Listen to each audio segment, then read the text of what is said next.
The aim of our today's experiment is to perform or to prepare the temporary stain slide, glycerin mount slide of dicot stem and monocot stem. Up the things required: safranin, the color which we have to do. इसके बाद हमें लगेगा दूसरा stand जो है malachite green, इसको कि कुछ लोग फास्ट ग्रीन कहते हैं, कुछ लोग मेलाकाइट ग्रीन, दोनों वर्ड एक ही हैं। ये मेलाकाइट ग्रीन, इसको हम ये इस तरह से दिखेगा हम जब डाइल्यूट करेंगे। The important things: dicot stem, monocot stem. What is dicot stem? ये देखिए आपको बहुत अच्छे से दिखेगा। इसमें आपको वेनेशन कैसी दिख रही है? Reticulate, we can see the reticulate venation over in the leaf. This is the identification for the dicot plant. Of course with the roots also we can see, but if we are cannot take out the root every time, so with the help of the leaf, हर वक्त जब हम root नहीं निकाल सकते हैं तो हम ये इस लीफ की मदद से हम जान सकते हैं, जिसमें रेटिकुलेट वेनेशन दिख रहा है और ये कहलाता, और इसकी लीव्स कैसी है? ब्रॉड है, और ये कहलाती हैं डाइकॉट लीफ। ठीक है, प्लांट ऐसे ही हम एक ऐसा मोनोकॉट प्लांट है, ये देखिए ये मोनोकॉट है। मोनोकॉट में आपके क्लियरली दिख रही है ये पैरेलल वेनेशन, हम इजीली देख सकते हैं। ये देखिए पैरेलल वेनेशन, लीफ नैरो हैं, ये देख सबको इजीली दिख रहा है। ये कैसे पैरेलल एक दूसरे के पास में है, ये parallel venation. Watch glasses to keep the water and watch glasses filled with water. This way we will keep the water. Forceps to lift the material. Then we require cover slips to mount. Then the slides. This is a slide where we will place our section हम यहाँ mount करके इसके बीचों बीच में, यहाँ पे बीचों बीच में रखते हैं। ये जो बीचों बीच में यहाँ रखेंगे, यहाँ हम ये थे स्लाइड के। फिर zero power brush and the needle. The role of the needle is to only for mounting purposes, nothing more than that. The main role of needle, ये ज़ीरो पावर ब्रश, जो ज़ीरो पावर ब्रश है इसका main role है only for lifting the material sections. जो हम sections काटेंगे उसको lift करने के लिए हमें ये ब्रश का ज़रूरत पड़ती है। और सबसे इम्पॉर्टेंट है 7 o'clock ब्लेड। 7 o'clock या कोई भी ऐसा ब्लेड ले सकते हैं जो इस तरह का होता है। अब हमें इस ब्लेड की ज़रूरत पड़ेगी, और ये ब्लेड कैसा दिखेगा?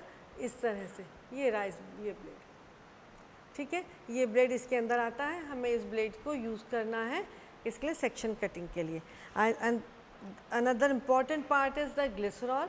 इसके अंदर ग्लिसरॉल है, ये ग्लिसरॉल हम यूज़ करेंगे कहीं के लिए? माउंटिंग के लिए। जब स्लाइड पे हम मटेरियल रखते हैं उसके बाद हम इसको माउंटिंग करते हैं। सबसे पहले अब हम सेक्शन कटिंग करना जब हम शुरू करते हैं तो हम मटेरियल को फोर्सेप्स से लिफ्ट करते हैं और इसमें डालते हैं अपने पानी में। हमेशा मटेरियल हमारा पानी में डूबा हुआ होना चाहिए, डिप्ड होना चाहिए। क्यों? क्योंकि इसमें डिप्ड रहने से एयर बबल्स नहीं आते हैं। और एयर बबल्स हम क्यों नहीं चाहते हैं? क्योंकि अगर एयर बबल्स आ जाएंगे तो हमें सेल्स का एक इल्यूशन हो जाता है, वहाँ वो सेल है या एयर बबल है। तो एयर बबल्स नहीं होने चाहिए, जहाँ तक बने कोशिश ये होना चाहिए 99% हमारे एयर बबल्स नहीं आने चाहिए। सेक्शन कटिंग करते समय हम रेज़र ब्लेड लेंगे। इस रेज़र ब्लेड को पानी में थोड़ा सा डिप करके रखते हैं सो दैट इस रेज़र के ऊपर पानी आ जाए। अब हम ये मटेरियल इंडेक्स फिंगर और थंब के बीच में इस तरह से रखते हैं और परपेंडिकुलरी हम ये ब्लेड को रखते हैं। अब ब्लेड को ऐसा रख के सीधे we will move the blade so that कि हमारे जिससे कि बहुत थिन सेक्शन आ जाए। सभी लोग अपने घर में सलाद काटते होंगे, ककड़ी, टमाटर, प्याज, सलाद गोल गोल काटते हैं। बस वैसे ही करना है, उसमें थोड़ा मोटा होता है, इसमें बहुत बारीक होता है। और हमें इसको आरी के रूप में नहीं चलाना है, सिर्फ इसको ब्लेड को मूव करना है। बस ब्लेड मूव करते जाएंगे, ये अपने आप से सेक्शन आ जाएगा। ये देखिए जब सेक्शंस आ गए हैं, इसमें हमने 2-4 सेक्शंस ले लिए हैं, अब हम इस सेक्शन को इसके पानी में डाल देंगे, डिज़ोल्व कर। क्लियर? ब्लेड को अपार्ट रख देंगे। इस सेक्शन को मैंने इस पर रखा क्योंकि मेरी विजिबिलिटी के लिए, आप अपनी विजिबिलिटी के हिसाब से कर सकते हैं। अब इसमें हमें ये देखना जो सबसे थिनेस्ट सेक्शन होगा ये है जो ऊपर तैर रहा होगा। इस थिनेस्ट सेक्शन को लेके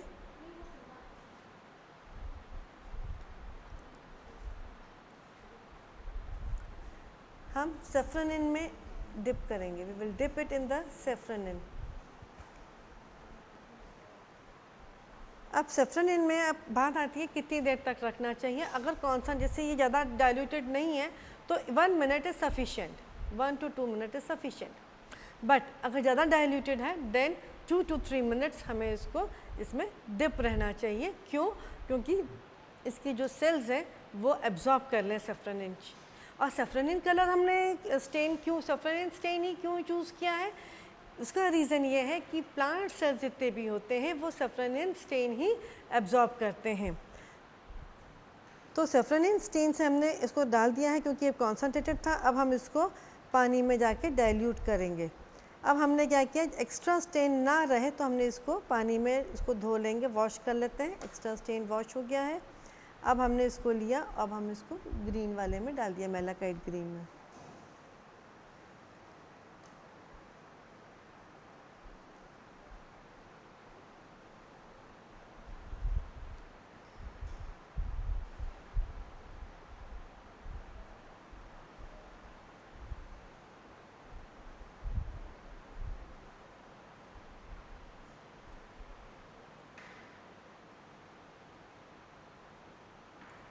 फिर से उसको हम पानी में डालेंगे